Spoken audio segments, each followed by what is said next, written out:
Chapter 9 का question number 84 जो कि आरबीएससी सप्लीमेंट्री 2013 में पूछा गया है। क्या है देखो question, a 4.0 centimetre, a 4.0 centimetre tall object, यानी कि क्या दे रखी है अपन को, height of object is placed perpendicular to the principal axis, is placed perpendicular to the principal axis of a convex lens of focal length 15 centimetre.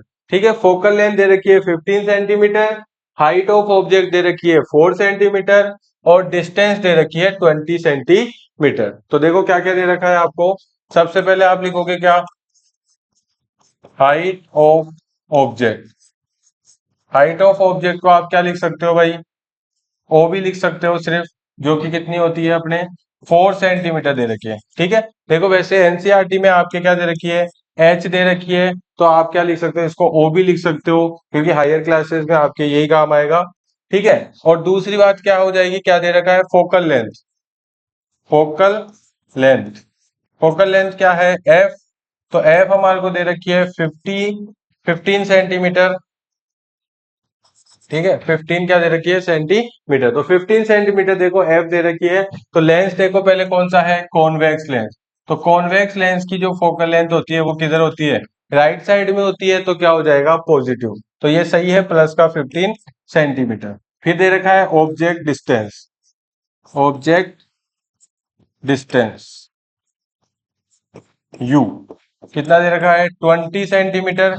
Object हमेशा किधर रखा जाता है भाई, ऑब्जेक्ट हमेशा लेफ्ट साइड में रखा जाता है, लेंस हो चाहे मिरर। तो ये कैसा हो जाएगा, नेगेटिव। ऑब्जेक्ट हमेशा कैसा रहता है, नेगेटिव, तो माइनस का 20 सेंटीमीटर। फिर देखो find the nature, position and size of the image. तो हमारे को इसमें देखो क्या क्या फाइंड करना है। सबसे पहले तो इमेज डिस्टेंस फाइंड करनी है, इमेज डिस्टेंस यानी कि v फाइंड करना है हमारे को। फिर आपको मैग्निफिकेशन फाइंड करना है, क्योंकि मैग्निफिकेशन से ही क्या पता चलेगा, नेचर पता चलेगा।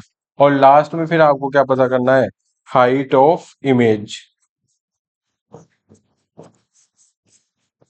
जिसको आप क्या लिख सकते हैं, आई लिख सकते हैं, और बुक में दे रखा है एच डैश। तो कुछ भी लिखो, दोनों सही है, आई भी लिख सकते हो और एच डैश भी लिख सकते हो। अब देखो इसको, सबसे पहले क्या करोगे, क्या क्या दिया हुआ है, एफ, यू और वी।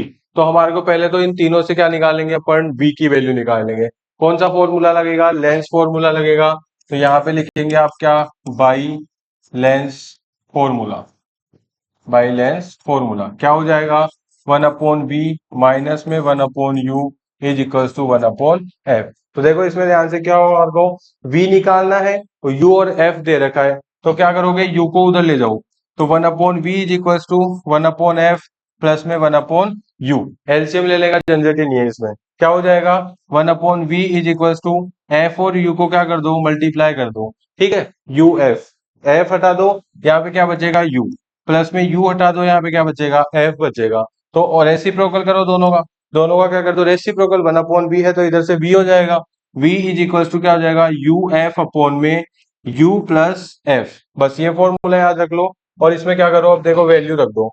ठीक है, तो v इज इक्वल टू क्या है, uf, uf, तो u और f देखो, -20 और 15, तो माइनस का 20 इंटू में 15 अपॉन में u प्लस f, तो u प्लस f, माइनस का 20 प्लस का 15। ठीक है, तो v इज इक्वल टू कितना हो गया, -20 इंटू 15 अपॉन में माइनस का 20 और प्लस का 15 कितना हुआ बताओ, माइनस का 5, तो माइनस का 5, माइनस से माइनस कैंसिल, 5 से 20 कैंसिल, तो v इक्वल्स टू बच गया 4 इंटू में 15, तो v इज इक्वल्स टू आ गया कितना, 60 सेंटीमीटर। तो इमेज डिस्टेंस जो है वो v आ चुकी है हमारी कितनी, 60 सेंटीमीटर आ चुकी है। ठीक है, अब बात करते हैं मैग्निफिकेशन की। अब क्या की बात करते हैं, v निकाल चुके हैं अपन 60 सेंटीमीटर। ठीक है, और u हमारे को दे रखा है कितना, -20 सेंटीमीटर। ठीक है, तो अब मैग्निफिकेशन की बात करते हैं। लेंस है, तो लेंस में मैग्निफिकेशन का फॉर्मूला क्या होता है, m is equal to v upon में u, m equals to v upon u।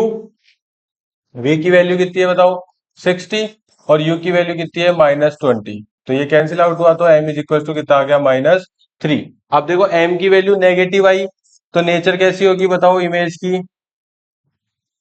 Real and inverted, real और इन्वर्टेड। और क्या निकालनी है, हाइट ऑफ इमेज भी निकालनी है।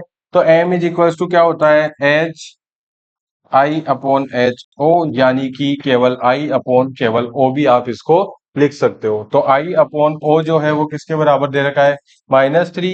तो आई और ओ से लेते हैं अपन, आई तो हो गया हाइट ऑफ इमेज और ओ हो गया क्या, हाइट ऑफ ऑब्जेक्ट, यानी कि कितना दे रखा था, 4 इज इक्वल टू -3।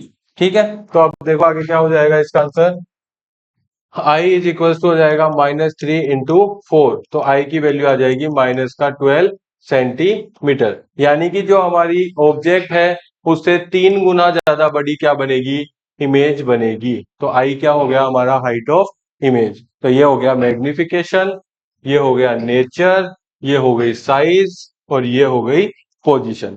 तो इस तरह से हम इस सवाल को आसानी से कर सकते हैं।